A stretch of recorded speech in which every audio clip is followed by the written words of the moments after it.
Zik FM, il est 7h, voici le journal. Mesdames, Messieurs, bonjour. Au sommaire, classement sans suite par le procureur de la République du dossier des handicapés arrêtés vendredi dernier dans les rues de Dakar. Ouf de soulagement de leur avocat qui dénonce tout de même cette manière de faire de l'État. Les travailleurs de la justice sur le pied de guerre, ils annoncent une paralysie de la justice pour faire revenir les autorités sur leur décision de supprimer les heures supplémentaires. Après les opérations de déguerpissement effectuées par la mairie des HLM ce week-end, nous sommes retournés sur les lieux. Les marchands déguerpis sont encore sur place, très en colère face aux décombres, mais c'est avec la vigilance et la détermination des forces de l'ordre à suivre le reportage dans ce journal de Ndeiti Mendawa. Ouverture ce mardi dans la capitale béninoise de la 9e édition du Forum Édition d'Afrique. Vous entendrez dans ce journal le Premier ministre du Gabon qui revient au micro de notre envoyé spécial sur l'importance de la contribution du privé dans la matérialisation des infrastructures. À suivre la page des sports avec Lamine Gueye et la revue de la presse de Fabrice Nguéman qui mettra un terme à ce journal qui vous est présenté par Fabès Diba. Chimère Diop assure la partie technique. Mesdames, Messieurs, bienvenue. Le procureur de la République a relaxé les handicapés moteurs interpellés dans les rues de Dakar vendredi au cours d'une opération de police. Il a classé sans suite le dossier des 92 qui lui ont été présentés hier après-midi. Les handicapés et leurs avocats dénoncent la manière de faire de l'État qui, selon eux, prend prétexte de la menace terroriste pour chasser les handicapés des rues de la capitale. Le reportage de Simon Faye. Bien droit sur leur béquille ou confortablement installés sur leur chaise roulante, les handicapés ont pris d'assaut l'entrée principale du palais de justice de Dakar. Ils sont venus en soutien aux 92 camarades interpellés par la police vendredi dans les rues de Dakar et déférés devant le parquet ce lundi après-midi. Aux environs de 19h, la nouvelle qui les rassure tombe de la bouche de leur avocat. Fort heureusement, le procureur a classé ce dossier sans suite. Le procureur a peut-être désavoué l'État dans cette affaire. Maître Issa Diop. Si ces personnes ont été arrêtées pour mendicité par exemple, mais il y a des personnes valides qui font de la mendicité, on en voit tous les jours. Et qu'en est-il de l'argument de la menace terroriste qui aurait pu dicter l'interpellation des handicapés? Il n'y a pas un seul pays au monde, même là où les touristes font mal, où il y a un handicapé qui est impliqué dans le terrorisme. Ça n'existe pas. Très en colère, les handicapés retournent la balle dans le camp des autorités. Les Diop, leur porte-parole. Interpeller des gens depuis vendredi sans motif valable de détention. Imaginez alors qu'ils soient des trafiquants de drogue. Heureusement que les handicapés sont intègres. Ils ne vendent pas de la drogue, ne volent pas, ne font rien de mal. L'avocat Maître Issa Diop préconise une bonne politique de prise en charge sociale des handicapés. Aujourd'hui, traqués dans les rues de la capitale, courtisés demain par les hommes politiques, les handicapés, rappelle-t-il, constituent un grenier électoral non négligeable. Ils méritent donc respect et considération. Simon Foy, en plus bref, 2 individus arrêtés à Pikine pour détention d'une quantité de chanvre indien estimée à 100 kg. L'opération a été conduite par une section de l'Office central pour la répression du trafic illicite des stupéfiants. Les mises en cause ont été déférées au parquet hier. Le syndicat des travailleurs de la justice en ordre de bataille pour pousser les autorités à ne pas supprimer les heures supplémentaires. Le Sud-Just annonce qu'il va entamer la lutte par le port de brassard rouge avant d'initier des démarches pour se liguer avec les autres syndicats de l'administration. L'objectif est de paralyser l'administration jusqu'à ce que les autorités reviennent sur leurs décisions. Report, nous parlons de politique avec le report de la manifestation prévue par l'opposition devant l'Assemblée nationale. Une médiation ayant réuni partis au pouvoir et opposition est bel et bien à l'origine de ce report. Mayor Faye du PDS précise que cette médiation peut bien aboutir à ce qu'on leur permette d'avoir leur groupe parlementaire. Il est avec Salif Kebesaro. Si elle avait bien envisagé de manifester ce 25 novembre devant l'Assemblée nationale pour exiger qu'on lui reconnaisse le droit d'avoir son propre groupe parlementaire, l'opposition regroupée autour du PDS a dû faire machine arrière pour une raison très simple. Depuis cette semaine, de hautes personnalités de bonne volonté crédibles ont eu à contacter les deux partis afin qu'on se retrouve autour d'une table et qu'on trouve une solution tendant à remettre et définitivement un groupe parlementaire à l'opposition. Ces bonnes volontés qui sont à l'origine de cette médiation, Mayor Faye ne saurait les citer, lui qui n'a pas été présent à la la rencontre. Je n'ai pas participé directement aux rencontres et nous n'avons pas reçu toutes les informations. Tout de même, cette médiation peut bien avoir pour finalité de leur permettre d'avoir leur propre groupe parlementaire à l'Assemblée nationale. C'est le but du jeu. Nous, notre combat aujourd'hui au niveau de l'hémicycle, c'est pour arriver à ce que la majorité reconnaisse à l'opposition la possibilité de choisir son groupe parlementaire et de choisir ceux qui vont diriger ce groupe parlementaire-là. Les raisons du report de la manifestation de l'opposition sont donc connues. Vrai ou faux, le parti au pouvoir n'a pas voulu apporter sa version. La 9e édition du Forum FOGECA, le Forum économique d'Afrique, s'ouvre ce mardi à Cotonou, la capitale du Bénin. Les délégations arrivent dans le pays de Yahi Boni. Ici, la descente d'avion des Gabonais dirigée par le Premier ministre Daniel Ona-Ondo au micro de Pape Cheikh Silla. Il revient sur l'importance capitale de la contribution du privé dans la matérialisation de l'Afrique des infrastructures. Daniel Ona-Ondo est avec notre envoyé spécial, Pape Cheikh Silla. Je voudrais d'abord remercier les organisateurs, en l'occurrence M. Ndiaye qui est ici présent, qui a fait le déplacement de Libreville pour nous porter l'invitation, et remercier le gouvernement béninois pour l'invitation qui nous a été faite. Je dois vous dire que dans ma délégation, nous avons 2 hommes d'affaires qui ont une bonne réputation dans notre pays. C'est l'occasion idoine pour qu'ils puissent établir des partenariats avec leurs collègues homologues qui sont d'Afrique. Donc nous en attendons beaucoup de ce forum, d'autant plus qu'il est question des infrastructures pour le développement économique des pays africains. Vous savez très bien que sans infrastructures viables, on ne peut malheureusement pas faire de développement économique. Interconnexion de l'Afrique de l'Ouest, la Banque européenne d'investissement finance le projet énergie de l'OMVG via un prêt global de 55 milliards de francs, dont 13 milliards pour le Sénégal. L'objectif est d'améliorer la fiabilité et la sécurité de l'approvisionnement en électricité des 4 pays membres de l'organisation pour la mise en valeur du fleuve Gambie. Le compte rendu de Aminata Dramé. 55 milliards est le montant global du projet d'interconnexion électrique de l'OMVG. Ce financement de la Banque européenne d'investissement poursuit un double objectif selon le vice-président de la BEI, Ambroise Fayol. Le fonds de la BEI a un double objectif, améliorer la fiabilité et la sécurité de l'approvisionnement en électricité de cette région, tout en renforçant l'efficacité énergétique du réseau par un transport d'énergie propre et économique, capable de réduire le recours aux énergies fossiles onéreuses. Ce projet assurera l'interconnexion des systèmes électriques des 4 pays membres de l'OMVG. L'objectif du Sénégal à travers ce projet d'interconnexion électrique est de porter le taux d'accès à l'électricité de 65% à l'horizon 2019. Amadou Ba, ministre des Finances et du Plan. Avec ce projet, le Sénégal se donne les moyens d'améliorer la qualité et la fourniture de l'énergie à des coûts compétitifs. L'objectif à terme étant de porter le taux d'accès à l'électricité de 57% en 2013 à 65% en 2019.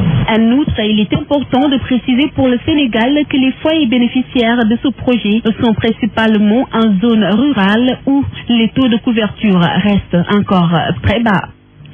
Puis l'Agence nationale pour la promotion de l'emploi des jeunes et le Fonds de garantie des investissements prioritaires ont consacré au département de Mbour une journée entière pour porter l'information utile aux jeunes en vue de leur trouver des emplois décents. Ils ont été nombreux à quitter les 16 collectivités locales du département pour rallier Mbour dans l'espoir d'une insertion éventuelle dans le monde du travail. C'est ainsi qu'un paquet de projets que l'ANPEJ a prévu ainsi d'implanter un paquet de projets dans le département de Mbour. Voici son directeur général Mamadou Lamine Dieng au micro de Papier. À Mbour, nous avons envisagé de mettre en place une antenne régionale au niveau de Thiès et une localisation au niveau de Mbour. Dans le cadre du projet de réalisation de réseau de boulangerie, nous avons prévu de mettre en place une unité de boulangerie-pâtisserie à Mbour. Nous avons un centre d'incubation dédié au métier de la transformation des produits halieutiques. Nous allons mettre en place, dans le cadre de notre coopération avec une ONG italienne, un centre multimédia. Dans le cadre du programme du PAPET, 3 fermes agricoles qui sont prévues, 7 fermes aquacoles, une plateforme multifonctionnelle et des lignes de financement assez importantes qui pourront permettre aux jeunes de pouvoir quand même disposer d'un emploi durable et décent. Pour 500 millions, pour le moment il y a un volume de projets de 105 millions qui sont déjà instruits et qui seront soumis au prochain comité de crédit. Mais au-delà de ça, il faut dire que dans le cadre du Fogarage que nous avons en partenariat avec le FONGIP, c'est pas moins de 800 millions qui sont déjà disponibles et qui pourront être financés pour tous les jeunes Sénégalais. En dehors bien évidemment du fonds de financement de l'agence qui est également mis à la disposition des jeunes. Bourse de sécurité familiale. 200 personnes ont été enrôlées en 3 ans sur l'ensemble du territoire national.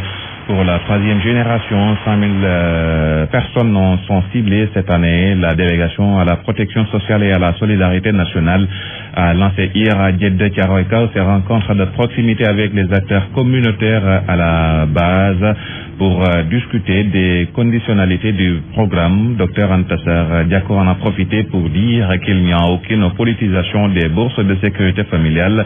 Nous y reviendrons dans nos prochaines éditions. Nous reparlons de l'opération de déguerpissement à Dalifort. 11 maisons, 12 cantines en sont démolies au quartier Ousmane Diouf. Les populations victimes de la cité Barak dorment à la belle étoile. Elles dénoncent le fait de n'avoir pas reçu de sommation pour quitter les lieux. Voici le reportage de Nanko Bakoyoko. C'est une dizaine de familles qui dorment à la Belle Étoile depuis vendredi dernier à Dalifort. L'opération de déguerpissement que poursuit la mairie a emporté 11 maisons à la cité Braque au quartier Ousmane Diouf Talikaro de Dalifort. Cette dame exprime tout le désarroi des victimes. Daïba.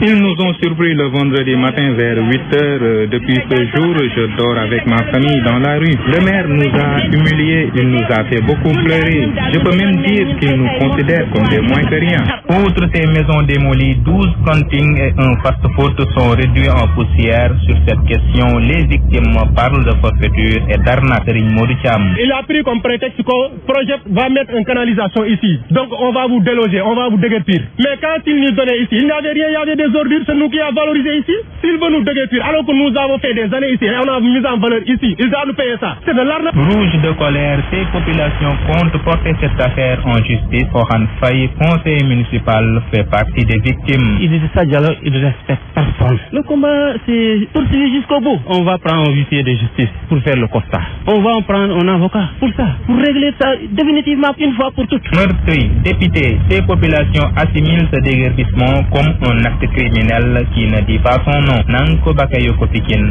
Zik Assam. Le maire de Dalifort, pointé du doigt, parle d'occupation irrégulière de l'espace public pour Idrissa Diallo. Ces populations qui ne disposent que d'une autorisation précaire et révocable ont bel et bien reçu des sommations de quitter les lieux. Le voici avec Nanko Bakayoko. C'était la première formation que j'ai envoyée. J'ai dit je fais déguerpir tout ce qui est occupation irrégulière. C'est ça le problème aussi. Il ne faut pas que les gens confondent. C'est d'autres qui ont avancé le projet. Et ça, c'est le devoir du maire. C'est des zones qui n'appartiennent à personne. Moi, je dis que quand quelqu'un habite quelque part ou est installé quelque part et où il n'a aucun titre d'occupation, s'il a un titre qui est bien, c'est un titre de la mairie ou le titre, c'est quoi il s'appelle? Utilisation précaire et révocable. Même dans le papier qu'ils ont. Il est interdit dans cette autorisation de s'installer, de construire un juge. On ne peut pas, la mairie ne peut pas prendre l'espace public qui appartient à l'autorité publique. Nous, on l'a fait juste pour protéger le terrain. Parce qu'on n'avait pas d'investissement dessus. Il ne faut pas laisser les gens avancer encore avec les barrettes, ça c'est des maisons. Mais pour enlever les ateliers, c'est plus facile. C'est ce qu'on leur a dit. On vous laisse vous installer parce que enlever les ateliers, c'est plus facile qu'enlever les maisons. Traffic News. Les n'ont pas osé s'exprimer ouvertement devant nos micros et caméras, terrorisés qu'ils sont par des marchands ambulants décidés à ne laisser quiconque s'adresser à la presse à propos de ces déguerpissements. Ces marchands, très en colère contre le maire des HLM et la presse, ont tenu encore à revenir sur les lieux, même s'ils n'ont pas exercé leurs activités. La police, de l'autre côté, sur place, est à l'affût et veille au grain. La page internationale. Sur l'international en Tunisie, l'ex-président Monsef Manzouki a été informé d'un projet d'assassinat le visant. C'est ce qu'a annoncé ce lundi le ministère de l'Intérieur lors d'une conférence de presse tenue dans l'après-midi. Des proches de Marzouki ont confirmé avoir été mis au courant de ce projet d'assassinat par une partie terroriste en faisant porter l'entière responsabilité de la sécurité de l'ancien chef de l'État aux autorités. Âgé de 70 ans, cet ancien opposant du régime de Ben Ali avait été élu à la présidence par l'Assemblée constituante fin 2011. Il a été battu lors des élections de fin 2011 2014 par Béji Caïd Essebsi, premier président démocratiquement élu en Tunisie.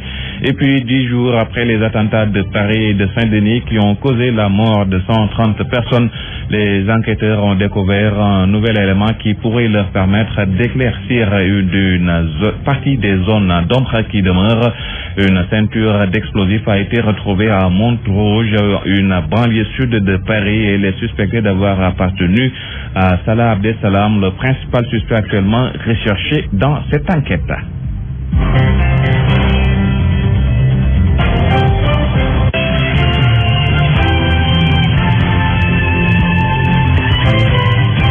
Actu-Sport.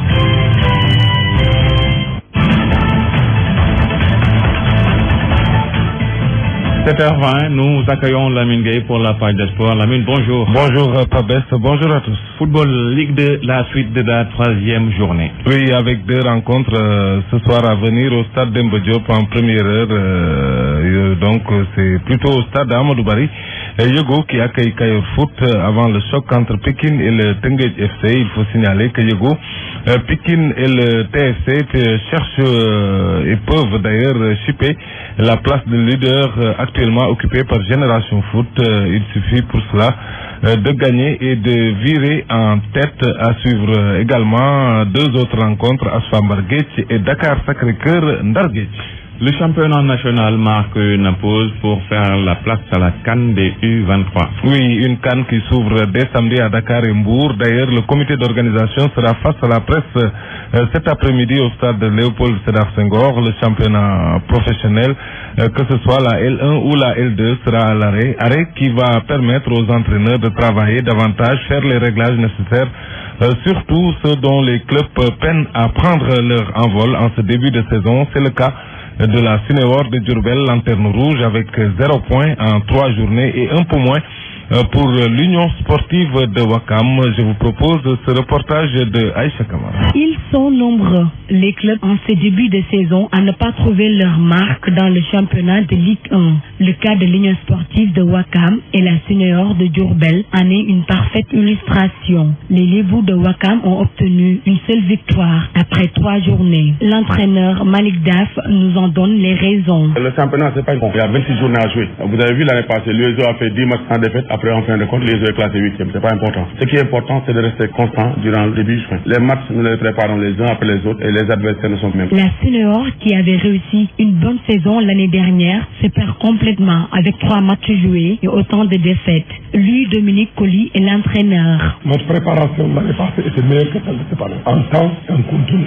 Nous nous préparons en direction du championnat. On perd 2 fois de suite, 3 fois de suite. Nous ne nous percutons pas pour le moment. Mais c'est inquiétant. Quand on regarde comment on prend les buts, et c'est ça maintenant notre partition d'entraîneurs. Ils font ce qu'ils peuvent avec la nouvelle fonction de tous les attaquants qui étaient là. Ils sont tous nouveaux. À part 1 ou 2, donc ça n'a pas encore pris. L'Union sportive de Ouakam et la Cinéor ont toujours la possibilité de revenir. La saison n'est qu'à ses débuts. Rien n'est encore joué. La trêve observée pour raison de CAN des moins de 23 ans peut être mise en profit pour davantage affûter les crampons.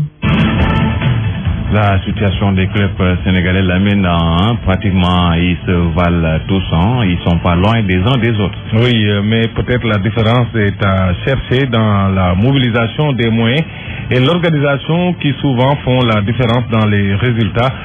C'est l'avis en tout cas de Demba Varor, il est le responsable du foot local au quotidien sportif Le Stade. Nous l'écoutons. C'est le cours d'une saison normale, parce que ici le football sénégalais, on dit tout le temps que les joueurs se valent, que les équipes ont pratiquement le même niveau, que ça soit en Ligue 1 ou Ligue 2. On le dit depuis des années et je pense que c'est la réalité et ça se reflète d'année en année. Je pense qu'il n'y a aucune équipe qui se dégage, ça se reflète au niveau des résultats. Maintenant, ce sont les conditions de travail qui diffèrent. Par exemple, quand tu es beaucoup plus structuré, quand tu as beaucoup plus d'argent, quand les regroupements se font à l'hôtel, quand il y a l'encadrement est beaucoup plus derrière les joueurs, quand le staff est beaucoup plus étoffé, par exemple le staff médical est beaucoup plus étoffé, tout ça, ça compte. Et puis, je pense que c'est ce qui fait la différence. Retour de la Ligue des champions en Europe ce soir. Oui, les matchs de qualification des huitièmes de finale se poursuivent avec déjà Lyon. Lyon qui joue son avenir dans cette compétition ce soir face à la Gantoise. Dans l'autre match du groupe H, Zenit Saint-Pétersbourg accueille Valence. À suivre également dans le groupe E, Bate Borisov Bayern Leverkusen, le FC Barcelone qui accueille l'AS Roma. Dans le groupe F, Bayern de Munich Olympiakos, Arsenal qui jouera contre le Dynamo Zagreb. Enfin dans le groupe G, FC Porto Dynamo de Kiev, Maccabi Tel Aviv contre Chelsea. Le Real Madrid joue demain au Shakhtar Donetsk avec Rafael Benitez, son entraîneur qui reste sur place. Hier, le technicien espagnol a reçu le soutien de son président Florentino Pérez qui a demandé du temps pour lui, mais également la compréhension des supporters madrilènes malgré l'humiliation de samedi face à Barcelone 4-0. Et puis affaire Blatter-Platini, la commission d'éthique rendra son jugement définitif sur le fond cette fois-ci au courant du mois de décembre. Les deux avaient été suspendus provisoirement par cette même commission d'éthique pour 90 jours. Voici, ce sera donc sur le fond avec la chambre de jugement. Les avocats des deux ex-hommes forts du foot pourront être auditionnés. Si Platini est suspendu, il pourrait dire adieu à son ambition de briguer la présidence de la FIFA. L'élection reste maintenue le 26 février prochain. Voilà pour la page sport. C'était à l'instant Lamine Gueye qui nous a présenté la page des sports.